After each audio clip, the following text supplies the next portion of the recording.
Hey, yo, what up, everybody? It's John Escudero. I'm here with my boy Caesar. He's screeching in the corner. Let's go. Say what up to everybody, Caesar.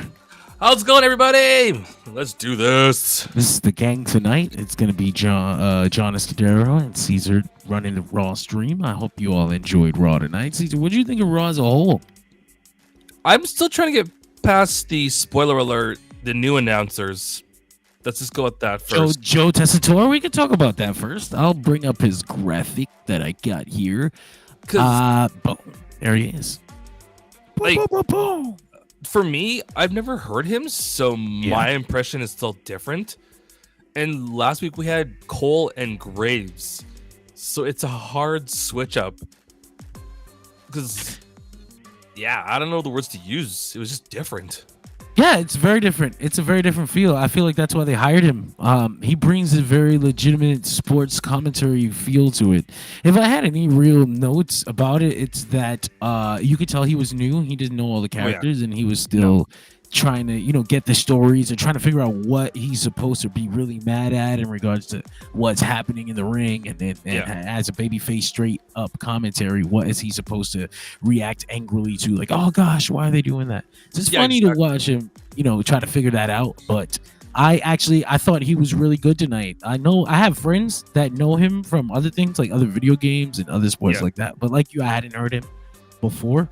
I thought it reminded me in a way of when Mauro Ronaldo first came and he brought that real sports broadcaster feel. It's something about the voice. And it's something about that voice. He's got. I give it a few weeks personally, and then I let him sink into his position. Because obviously tonight I felt like it was like one of those like, all right, here's your script. Here's your headset. Go for it. He's definitely reading from the notes all night. But you know what? On night one, already better than Jimmy Schmitz or whatever that fucking guy's name was. The random ESPN dude that was on Raw for a few months and didn't know what the fuck was going on. Then he got his name. It's Jimmy Schmitz. Jimmy Schmitz, something like that. He's an ESPN announcer. It was him, and then it was that dude Kevin, the Irish dude who didn't know anything. That's what I'm thinking of. I think Joe is already better than both of those guys. So I'll give it a couple weeks and then I'll get a real opinion, because right now it was pretty upfront. Brand new. Got much of them. Yeah, exactly. Brand new. Yeah. But we can get into the main event of the show tonight. The all night long, Damien Priest had been told that he had a tag team match to main event the show, but he doesn't have any friends because of how Judgment Day used to act. So Rhea said she would get a friend to help them out, and essentially she was talking about Jey Uso, and Damien figured that out really early. He was like, ha ha ha, you let me know what he says. What did he say? He said yeet. It's funny. It was cute. They're certainly setting something up between Jey Uso and Rhea Ripley. But the match itself, it starts and it goes. Liv Morgan comes out at one point towards the end of the match to distract the. I think she pushes Jey Uso off the turnbuckle. Yeah, he ate it. Yeah, he fucking died. She's standing up on the apron when Rhea Ripley's music hits. She comes out limping out because of what had happened in the beginning of the show, which we'll talk about in a second. Liv kind of doesn't take her seriously, but Rhea chases her ass. She beats her ass with this stick. She got so close to the crutch hits. Totally, man. She whipped her ass and sent her on her way, basically leaving the door open for Jey Uso and Damien Priest to kill the Judgment Day, particularly JD McDonough. They always kill the guy. Kill Bobblehead. The Bobblehead is They dead. called him that so many times tonight. So yeah, man, that was the main event of Raw. That was the beginning of Jey Uso really, really being in this Judgment Day story. It makes me wonder if they really threw out entirely that whatever they were going to do with Sami, Zayn, and Jey Uso. Did they get their tag team title shot? I don't think so. I don't remember. Right? Sami Zayn is over there challenging for the world title. He's called Jey Uso like, hey, Us, I don't give a fuck about that tag team stuff. I want the world title. I want the world title. Sorry, Us. Yeet. Yeet. No, you got phone this. call too. What'd you think of this though? Honestly, it kept me invested the whole time. It was cool to see a tag team that was new that we'd expect to see on a regular basis. Yeah. And especially considering both guys are pretty big dudes too, aren't they? Like 6'2" and up. Yeah, they are. They're pretty large. Pretty large men. Damian Priest is a little taller, I think. Not meat planets, but definitely meaty. Meaty. Definitely meaty. So, what's up? For a main event tag match, instead of the usual BS we get every week being fed, this was cool. A lot of action, a lot of steady moments. And the weird tag at the beginning of the match kind of threw me off guard. The Finn Balor tag. I love it. Like, I'm out. That was part of what made me laugh at Joe Tessitore in his Ricky moments, where he was like early in the night he was a little dry, and you can tell maybe like somebody in the production ear was like, "Hey, you should put some emotion into it." And then later in the night, he's like, like you mentioned, Finn Balor tags out early on, and he's like, "Oh God, why would he do that? Finn Balor is just tagged out to JD McDonough. Why?" Someone heads, it's like that's a little too much emotion. Wrong moment. Maybe dial it back. Whatever. Like I said, first day on the job. Yeah. Instead of like 40 million people watching. He's got the spirit. All he needs now is a shitty catchphrase like it's boss time or something. It's boss time. But yeah, man. If that was everything, then we can jump on over to the beginning of the show. Why not? It ties quite well. Rhea Ripley bookended the show. She ended it, and she also opened it. She came out in a beautiful all-black outfit, looking like a goth queen. She comes out here, welcomes us all to Monday Night Mommy. I need that shirt. She challenges Liv Morgan for the WWE Women's World Championship. Dom comes out, black eye from last night, challenges. I saw that. Yeah, it was bad. I was like, oh shit, he must have ate it on that lariat on the table. But yeah, so he acts like Liv Morgan is too hurt to accept the challenge, but she's going to accept it. He's going to accept it for her anyway. Liv comes out from behind, attacks Rhea Ripley. She ends up locked in this rope right here. Was terrifying because that could quite broke her ankle. I thought she was hurt for real. But Liv Morgan comes and give her a sweet little kiss on the cheek right there and runs away. So that's the opening segment for Raw tonight. What'd you think, brother? She, like I said, the fact that she did the whole thing with like the spot with the rope. As soon as I saw that moment, I was like, "Oh crap!" Like, I know the rules about this stuff, but when you see someone go flying that quickly and they're hanging there, it's just. You almost want to be like, I want to reach out and they catch you, but at the same time, you're like, I want to see what's going to happen. I also want a moment. It's also impressive anytime they do something like that and don't come out the other side injured. So it's like very professional, very good at your job. I appreciate that. Thank you for not dying. Thank you for giving us something to watch and be like, oh shit. For sure. So good on them on that one, that's for sure. So we followed that up with a match. Well, actually, we had Chad Gable backstage hyping up American Made. She slapped the shit out of one of them out of nowhere. She fucking had me dying. That's like his thing now. It's like the weirdest shit possible. One of them just like throws the table. I was like, these guys are fucking ridiculous. But they come on out. They come out for this match with I called them American Alpha by accident. I'm so nostalgic for American Alpha. I missed them so much. Alpha Academy. American Made versus Alpha Academy. American Made wins the match. Ivy Nile puts Maxine Dupree to sleep. After the match, Chad Gable challenges Wyatt Six to an 8-man street fight. Uncle Howdy comes out. Stupid. Uncle Howdy comes out and accepts. I think a 8-man street fight. I think it's gonna slap. First of all, it's gonna be a great match. I'm like, I don't want to see Chad Gable keep losing. Like I was waiting to as well. Like I was waiting for this group for so long, and then they get here and they're jobbers. I'm just curious. Like, are they gonna do it in the dark kind of street fight? Or are they gonna do it? I don't think so. Regular kind of street fight. No, they had when they had their match a couple of weeks ago. It was in the regular light, right? The regular light. Keep it that way, please. Keep it that way. Yeah. I don't think there's any plans to incorporate any spooky bullshit. Or at least there hasn't been, or there isn't, according to reports. Shit like that. Oh man. But I don't know. I'm just I'm on your team on this one. I just want them to like stop putting Chad down. Like, it's cool what they're doing right now, but they need to figure out something to move on to. I don't know what. I'm just waiting, but I want anything right now. Just any competitive matches that they can have, any back and forth with good wrestlers, especially when it comes to like American Made and the Creed Bros. They're fucking great wrestlers. I want to see them have great matches, and they're good on like high flying kind of guys. I mean, they're heels now, but they're still good that way. So they're kind of wild. They kind of do a lot of crazy shit. The Brodus Bomb. Well, they're like what, 23-year-old kids? That's it.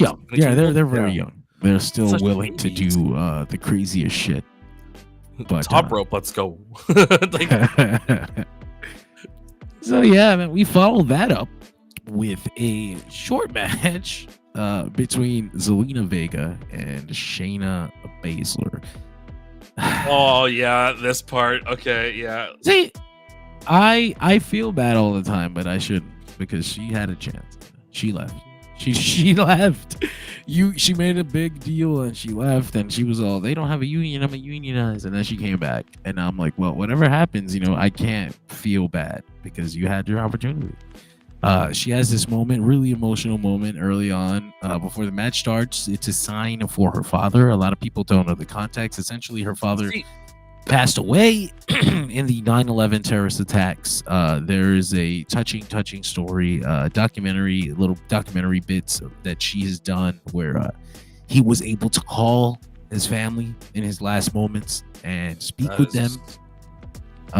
And it's crazy touching story. Anytime you hear it, it's like, what the fuck? And then we're in September, and it is getting to the 23rd anniversary of the attacks. So she saw this sign and she broke down a little bit. Yeah, I know, right? And then she goes on and she loses in like 2 minutes. That's such a middle. Like, fuck. I have one, if you want to call it a beef with that sign. Yeah. The super bright metallic kind of. So when I first saw this, all I saw was has the best seat in the house. Forget. That's all I saw. And I was that's horrible. I know. I was like, what the hell is that sign? And then I changed my font or my brightness. I was like, oh, okay. Now I know what it says. You can't critique the skill of a touching sign. I know. That's all I'm saying. It's still touching, I will say. I'm gonna get about this. You evil person.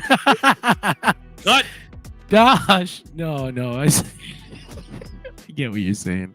Yeah. I just wanted to give the context to people who didn't know, because I know a lot of people don't realize that, and WWE isn't harp on it, and I don't think that they should. No. But so Lyra comes out after the match. Yeah. She tries to help Zelina Vega, but they beat her ass too. I'm gonna chime in for our in-house pro wrestling hipster who would always say this. He would always say, "I'm so glad that Lyra's not with Katana." And so I'm gonna throw his quote in there for that moment. Unfortunately, that didn't really help her tonight. So she does come out, and Sonya beats her ass. They grab the mic and she goes, "There's not a man in this building who can take us home, or a woman in the locker room who can take us at all. But if you want to shoot your shot, step up." And way back goes, "I don't think anybody wants to take her up on that offer." I was surfing Twitter about that quote, and people were like, "I don't think any guy wants to." I'm like, Sonya is a gorgeous, she's absolutely gorgeous woman. You need a different word. I need a better word than that. No, it's I don't know if you used to see when she was with Mandy. Remember that? When they were with Mandy, they would do like the bikini photo shoots. Oh, dude, how could if you like, go look goodness. it up now, right? I was like, good lord. But yeah, so no, nobody should step up to them or speak to them, because they're gonna beat the shit. They're gonna beat the shit out of you. I'll just go for one of the three, not the three. So Lyra and Zelina are gonna have to find a strong friend. Who could they get? Someone higher on the card. Call Charlotte. Call Charlotte. Call someone who doesn't lose. Girls, what are y'all doing? Debut. They're gonna call someone who just loses all the time, just like them. Yeah. And I'm bringing out Katana Chance. No. They'll be like, you're gonna be scared of this girl, and then you're gonna hear like, doof, doof, doof. You're like, oh crap. It's just fucking. Nobody wants this. It's Chelsea. It's Chelsea Green. Oh my god. Yeah. I would rather see her. We'll see. We'll see though. Piper Niven. Do you have any other thoughts about this segment? The quote, I heard that, I just sat there trying to process it. It was weird. That was really weird. I really I'm happy as a faction that's trying to be a bunch of bad bitches, but this quote kind of killed their credibility for the Knights. I was like, why do y'all care about things like that? Like, whatever. Just a skip. Skip. So we followed that up with CM Punk. He made his way out to the ring to officially challenge Gunther for the World Heavyweight Championship. Because he's done. He's done with Drew McIntyre. He's so done. He's ready to move on. And wow, shut the fuck up. Yeah, I know. Man. Drew McIntyre comes out here and beats this man. This reminds me of. Do you remember Drew in his NXT champion phase where his claymores were so fast, like brutally fast? I love when they come out of nowhere like that. Like, I know, that's what it reminded me of, because you're like, oh yeah, Punk, boom. Punk's dead. I had a feeling Punk was celebrating too much. I was like, all he did was challenge Gunther. Like, Gunther didn't even say yes. Like, what are you doing standing on a table excited? Celebrating like he won. Yeah. So I had a feeling he was going to get yanked out right from under him. And of course he did. McIntyre though beats his ass. He rips the bracelet off of him, breaks it, and then shoves the beads down CM Punk's throat. Now they've been in Drew's trunks and Punk's mouth. Yeah. Kind of salty. Kind of salty. Kind of salty. So yeah, he claymores him. He claymores him again with the fucking beads in his mouth, and then they go to commercial, and then they come back, and Drew McIntyre just beats his ass in the ambulance. Holy shit. Great segment. I really enjoyed this for many reasons. More of those moments that are high speed out of the blue, like you were saying. It's the anniversary too of Punk getting fired from AEW. Not a good day for CM Punk. No, I saw the posts about that. I was like, oh. Incoming memes. So we'll see how that goes. What did you think of this segment though? I just, like I said, the fact that Drew was just like, screw it, out of nowhere. Was it just me? On a different note, did it seem like Punk's hair got longer, or did he do something? No, he usually slicks it back, and then when it comes out during a match, or like when he's sweating and shit, it'll come out, and it looks much longer, like shoulder length a little bit. But you know, if I have anything, I might. I don't know what day is fucking Bad Blood, WWE Bad Blood. It's October 5th. Sure. Let's have a look. If it is, anyway, I know it's October, so that gives us at least 4 weeks. A whole month.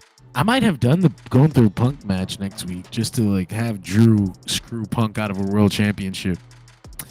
But just to kind of make it worse. Hell in a Cell at Bad Blood or a hardcore match? It's still gonna be a Hell in a Cell at Bad Blood. I think either way, it's the only way to go. It's the only feud in the company with that kind of heat attached to it. Do we see this as like the last match, or no, this is the end. Hell in a Cell match is the end of the feud because the feud's been going for almost a year. And then there's been rumors that CM Punk actually will get a shot at Gunther towards Survivor Series. So that might not mean good things for Drew McIntyre in this Hell in a Cell match. I don't see Gunther dropping the belt to Punk either, though. He's not going to drop the belt to Punk. If anything, listen, he's going to beat Orton. He's going to beat Punk. Let's get another fucking 2010 legend in there. Who do we got left? Let's have Gunther pin his ass, too. Trying to think now. Where's Triple H? Kill him. No, we had Cody. Roman? Seth. Nah, that's big money. They are holding on to that Roman Gunther match. No, but I'm just saying those are the names they could throw in there. Seth is another one. Seth is certainly one. But yeah, man, we follow this CM Punk segment up with a Intercontinental Championship tournament match between Ilja Dragunov, Dragon Lee, and Dominik Mysterio. Boy, oh boy. Give me a second here. Let me get that graphic up there. Because these guys, they go out there. They actually, did I skip a match? I might have. No, I didn't. No, I didn't. It's after this. It's after this. Okay, cool. Yeah. They go out there and they beat up Dominik and they get him out of the way, and then they're able to have a awesome ass match together. Yes. It was wild. I'm still learning Ilja as the days go by, and I've seen a bit of Dragon Lee here and there. So to actually get them together in one ring and let them go for a bit and see things is really cool. So kudos to those two. Adam says Punk is a cancer to the company. Punk was a cancer to AEW. I don't think he's a cancer to WWE at all. I think he's a very big help to WWE. I think WWE is good for him. I think he's good for WWE. I don't think him and AEW were good for each other. And that is that. The moment they were. The moment. There was a small moment where but it was not to be. But the pop was so loud when he debuted on AEW. It was nice. It was nice. They brought it back. They did him a favor. Got his feet wet. Here's your belt. Go away. Get out of here. Yeah. But yes. Fucking, they beat the shit out of Dom. They get rid of him, and then Dragon Lee and Ilja Dragunov have a banger for like 5 minutes.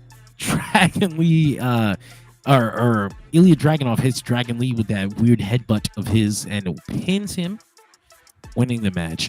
Ilja Dragunov going to the Intercontinental Championship Finals. What did you think of this, Caesar? Well, for those of you who watched last week, I made some predictions. Obviously, one went wrong.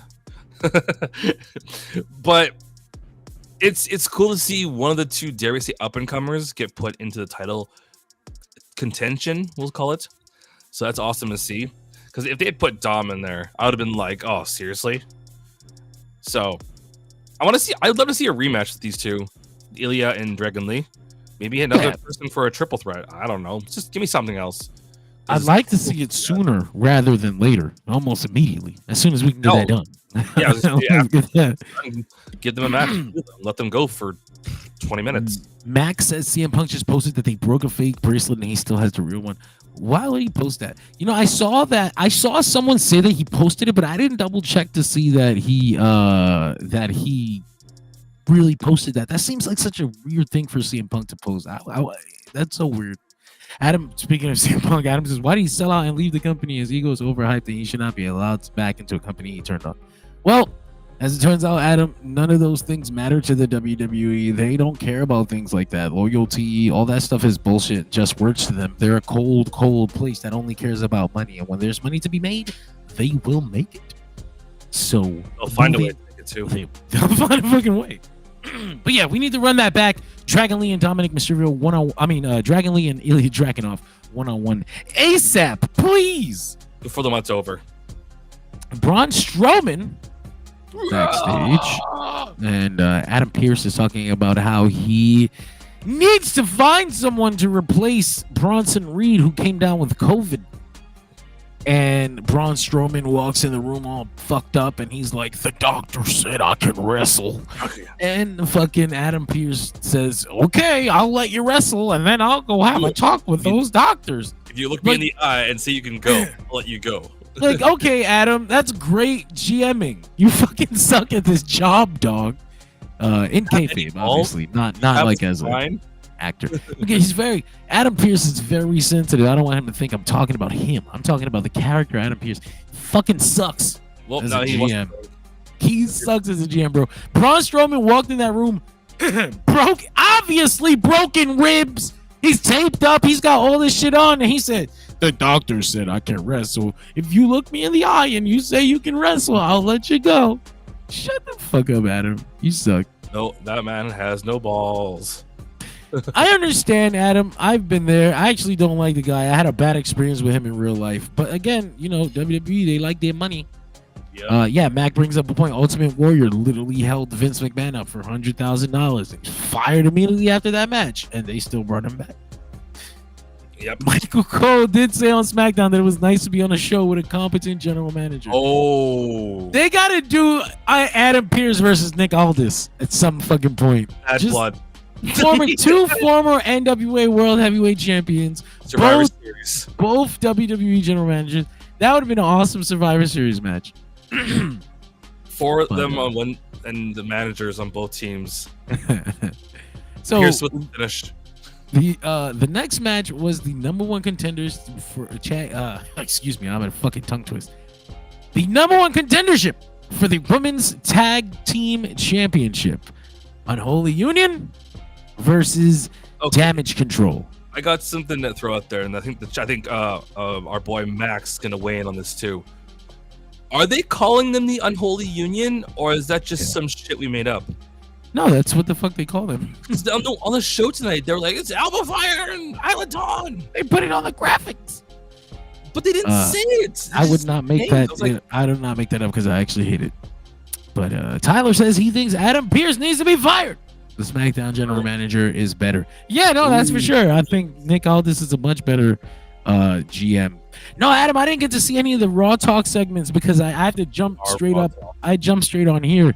I usually rely on you guys in the comments to kind of help me up on that. But yeah, Tyler says WWE needs Team SmackDown versus Team Raw. You know what? They used to do it every year for Survivor Series, and then they kind of stopped. They stopped. They stopped when they started doing War Games. But Survivor Series is so much fun. I don't know. I like the War Games too, but they were never WWE didn't, or Vince in particular didn't really like Survivor Series as a concept. He almost threw it away a couple times. But it was such good shit, pal. Pal. So yeah, we get the number one contendership for the women's tag team championship. Max says he can't wait for all these old heads to talk about how Bianca didn't catch Kyrie. Oh yeah, we're gonna talk about that right now. Max, stop poking the bear. No, it's a valid point. It honestly is. So essentially the Unholy Union, Jade and Bianca are out to watch the match. And then at one point, I think one of them pushed Kyrie, Isla Dawn, or Alba Fire. Isla Dawn pulled Bianca into the line of fire when Kyrie was doing the spot. Yeah, there it is. And then Kyrie fucking nobody caught her. Bianca didn't catch her. And Jade, I don't think she was supposed to. I'm not gonna put that on Jade because she was all the way out. Her flexing. But Bianca was where Kyrie was supposed to be caught, and it was not Bianca's fault per se. Like, it wasn't like she fucked anything up because she did have Kyrie in her hands, but Kyrie overshot, or shit happens. Kyrie hits her fucking eye on the damn announce table. Disgusting. She pulls up. They show her back on camera, and her shit is fucked up. I was like, "Where's her eye? Like, where's her eye?" Jesus Christ. Her eye is in the booth. No, but she was there right now. She was fine because she was like fucking around. She was like making fun of Jade and Bianca after. But I was like, what are they saying about her? But yeah, Alba Fire and Isla Dawn, number one contenders for the tag team championships again. Listen, I thought they were gonna get rid of them after tonight, so this is much better than what I thought they were gonna do with them. Good for them. Good for them to still be on TV. I don't think it was an entertaining match or anything like that, but you know what? Fuck. I don't know. I don't want to bring it up. I have some words, but I don't want to say them right now. I think it's not time for this conversation yet, but it will be soon. Max says, but it's always when accidents happen when it comes to the WWE. The fucking world is ending when it comes to AEW. Not fanning the fire, just calling out the truth. Yeah, absolutely. If this had happened in AEW tomorrow morning, Eric Bischoff and Bubba Ray Dudley and Mark Henry's traitorous ass and fucking all the old heads would have been talking about how, this is AEW's fault and these wrestlers here are not prepared and they don't have a performance. They don't have a performance center. That's why, they don't raise the young guys. The indies of the center. That is not how that works.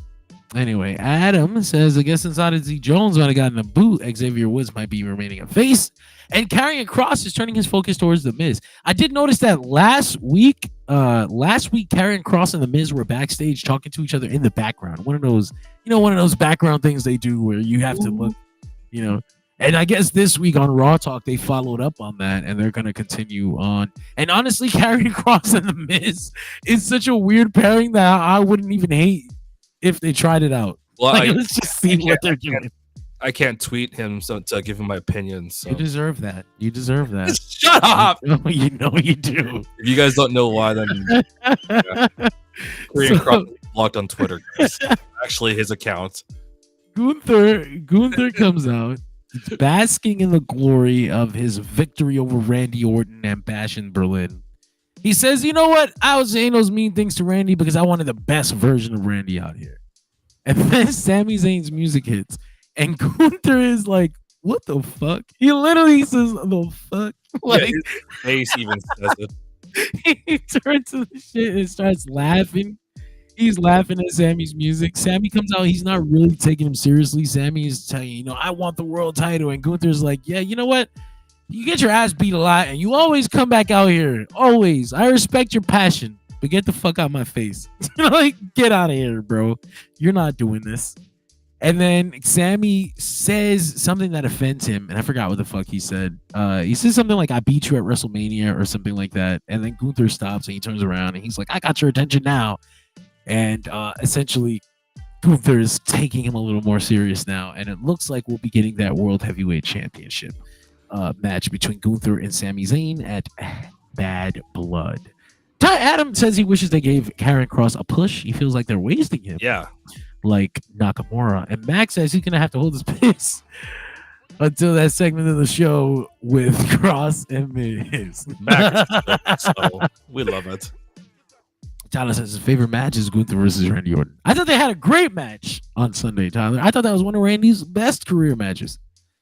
But Max says Gunther beat himself at WrestleMania. He was being a bit of an asshole, and that's why Sami was able to take advantage of that. So you do have a point there, my friend. But Caesar, what did you think of this Gunther and Sami Zayn segment and the possibility of them having a world title match at the pay-per-view? It was cool to see Gunther actually coming out and addressing things about Bash in Berlin. As the heel will always do, come out and say their piece about stuff. And it's always cool that, at least with Gunther, he's actually weighing in on things. Like, he's not just being like, oh, this person was a piece. They were easy to step over and knock their head off and stuff like that. He actually makes you listen and think about what he's saying. He's got real thoughts. It feels like a real dude is speaking. He's an a asshole, heel. But like, you want to listen still. And it's not even like a full-on asshole. He's just arrogant because you can't beat him. Like, he doesn't do like evil things, like he's just like a big evil looking dude. Like, his face, like it's a scary looking dude. Like, and he for all we know, for all we know, he goes home and pets his puppy and watches TV with his kid. I'm sure he's a very nice guy. That's the weird part. There's that funny picture of him and Ludwig, and they got the big table in front of them, and they look like very nice gentlemen together. They probably are. We don't even know. I mean, right. Tiffany Stratton does. Tyler says Gunther was going to beat Sami's ass. The Bad Blood pay-per-view. I agree with you, Tyler. He's definitely going to kick Sami around that ring. At Bad Blood. There we go. But Sami's great, so it's going to be real fun to watch. I'm down. Hey, Adam switched from YouTube to Facebook. What up? Thank you. Thank you for coming back. Hanging out. Thank you for coming back. I know if you leave and then come back, you can get distracted by another social media option. So thank you for joining us again. Max says him and Ludwig were going out and having gay brunches together. He rules. You sound jealous. Adam says, been following our guys' commentary. It's awesome. Thank you, Adam. I really appreciate that. I actually appreciate that. That genuinely touches me. I know some people just say it. I fucking mean that shit. I love you for it. But I thought that I thought this makes sense. Gunther is mostly undefeated in this company. His record is kind of clean, and there's only a couple guys who have pinned him full on. Sami and Ilja. And I want to say there might be another one, but I don't have. Whoever pinned him at the Survivor Series pay-per-view that time they fucking jobbed him out. 2019 Survivor Series. Anyway, so I thought this was great. I can't wait to see this match. Sami's definitely going to get his ass killed here, but you know what? They're going to have to redo that WrestleMania spot with the brainbuster on the turnbuckle, and if he hits that shit and Gunther kicks out of that, I'm going to lose my fucking mind. Yeah. Let's see. But shit, we go backstage where we had Jey Uso doing an interview, and then Braun Breaker walks up, kind of laughing at him doing the yeet. He's like, "I want to remind you, nobody in your family has ever beaten anybody in my family. All right, you're a loser. Don't try this Intercontinental Championship tournament. Drop out and go back to chasing Dom's sloppy seconds." Jay tells Braun, "Thanks for the advice, rookie." He walks out. Tyler says he's got high expectations for Gunther. He's a good wrestler. He's a big deal. Top face of the WWE. Top heel. Braun Breaker beat him in NXT 2.0 in a title match. I hate that name so much. Nice. I got to go back and watch that. I don't really remember that. But yeah, so like I said, Braun Breaker was backstage shitting on Jey Uso. They kind of made it really obvious that this was going to be the match coming out of the other side of the tournament. This has been like a couple weeks they've been dealing with this. Braun Breaker making fun of Jey Uso because nobody in the IE family has ever pinned a Steiner. And I got to go back and check that stat. See if that's real. Oh my God. The long-term storytelling. Long term. So we got the final match that we're going to go over tonight. This is because we go over our main event first here on the Dirt Sheet Radio post-show rewinds. So the final match we're going to talk about tonight is yet another Intercontinental Championship triple threat tournament match. Braun Breaker versus Sheamus Braun Strowman versus Sheamus versus Ludwig Kaiser. As we brought up earlier, Braun Strowman is replacing Bronson Reed. Too many Brawns. Fuck! Too many Brawns! I quit. Anyway, this was a pretty meaty match. They're beating up each other. Braun does the chair throwing spot to Ludwig at one point. I can't believe that. Crashes through the barricade. He's not. Listen, the last couple weeks of Braun Breaker work, the Bronson Reed match, and then this match, I like the direction they're going with him. I think that I like this more than I've liked anything they've done with Braun Strowman in a few years. Just because that match last week and following up with him being that kind of monster still. If we're going to do that and we're going to build to some kind of big old Bronson Reed versus Braun Strowman fucking monster hoss match, then I can't wait. Tyler says his dream match is Jacob Fatu versus Gunther and Gunther versus Roman Reigns. I think we'll be getting both of those sometime in the future. Adam says a highlight on Raw tonight. That might have been earlier. Hearing Uncle Howdy on the mic. There you go. Not bad. You're right. It's interesting to see these characters speak when they go silent and stoic for so long. Max says the Braun Breaker versus Gunther match was Gunther's last match in NXT. I definitely vaguely remember that. I have to go back and watch it. Tyler says, do you see Zilla Fatu's tweet about Braun Breaker? WWE signed Zilla Fatu versus Braun Breaker coming soon. Zilla is really young. I didn't expect WWE to be looking in his direction anytime soon. I thought he needed some more seasoning, but there's some rumbles that they do want to take him in and bring him into their NXT system. So, hell, you might be right. Zilla Fatu versus Braun Breaker sometime in the future. But Caesar, what did you think of this? Oh, well, I didn't fucking say what happened. I didn't mention the finish. Imagine. Pete Dunne comes out, tags Sheamus. Pete Dunne is very busy this week. He is a respect. I respect his hate. He flew to Denver to hate on Trick Williams. They flew back here to wherever Raw is tonight to hate on Sheamus. Is it still in Denver? Yeah. Okay, so then that's why he was able to do that. But he's just chilling. He's just waiting for his opportunity. He doesn't even leave the arena. He's just upstairs waiting. So, he attacked Sheamus with a giant shillelagh. It was huge. I've never seen a shillelagh that big. They're always arm's length. Where do you buy a shillelagh? Where do you get it? Do you build it? Like, do you make it yourself? Got a guy who made it for him. That shillelagh guy, Finlay. He's got it on speed dial. So he hits Sheamus with the shillelagh. Stupid ass Ludwig is distracted by this. He's just impressed that Sheamus is so hurt. And then Braun Breaker grabs him up for the power slam and hits him for the win. And Braun Breaker is in this tournament now. So Strowman. Braun Strowman. Jesus Christ. Right? Caesar, what did you think of this? I was cheering more for like Ludwig to win. That would have been actually a better way to go about this because he's the up and coming guy. But I don't see Braun winning the whole thing in general. Braun Strowman winning this. Yeah. As for the Pete Dunne spot, yeah, he's just doing like everything right now. So I'm curious to see what's gonna happen tomorrow on the NXT post show. If Pete Dunne, if what's his name, Sheamus is gonna show up and screw over Pete Dunne somehow. I think so. I think that's what we're going to see tomorrow. Sheamus going to fly his ass to Orlando and screw Pete Dunne out of that match with Trick Williams. Because Pete Dunne beat Trick Williams already too, right? At the pay-per-view. Didn't he?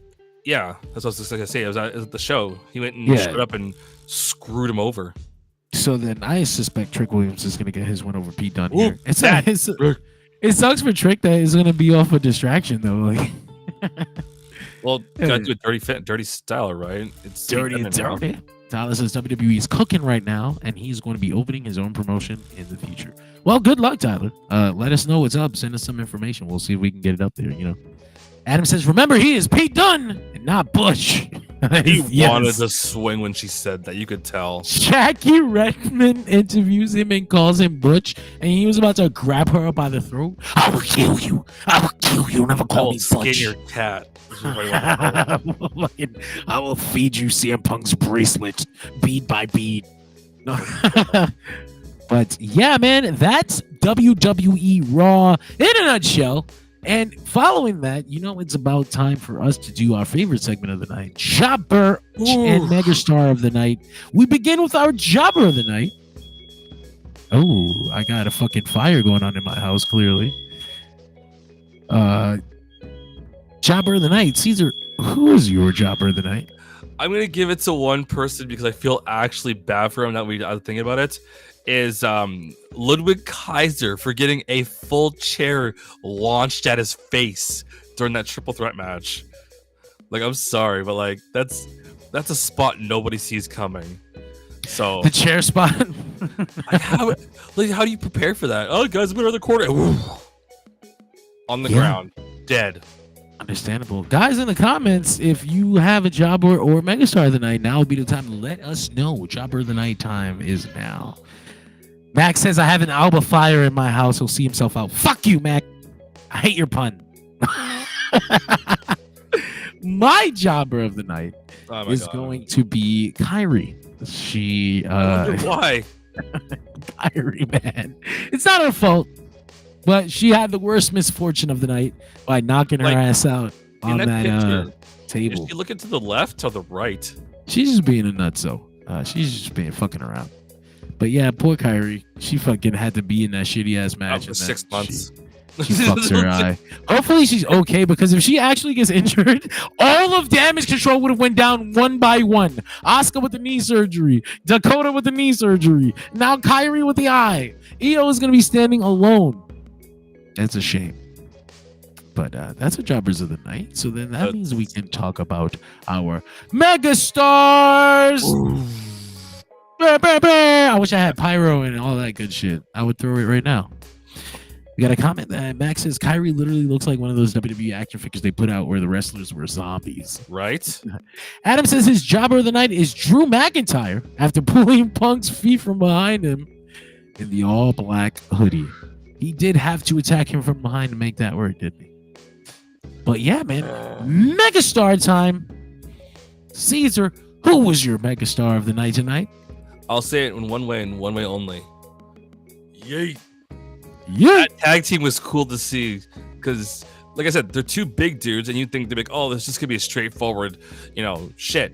And then all of a sudden they're doing, like, you see the top rope spots, they're throwing guys, they're actually doing damage, and they worked really well. So again, yeet. It was cool. It was cool seeing the two top Raw baby faces team up like that. But yeah, my Megastar of the night is probably going to be one Drew McIntyre. For the Claymore. Bang! Bang! Listen, I love Drew McIntyre, man. I love to see him hate on CM Punk. There's something cathartic about it for me. I just don't know why. No, but it was a great performance. Honestly, very intense. Really brought the energy back to this. It's just a whole great segment. If we had a segment of the night, I'd say it was this CM Punk and Drew McIntyre segment.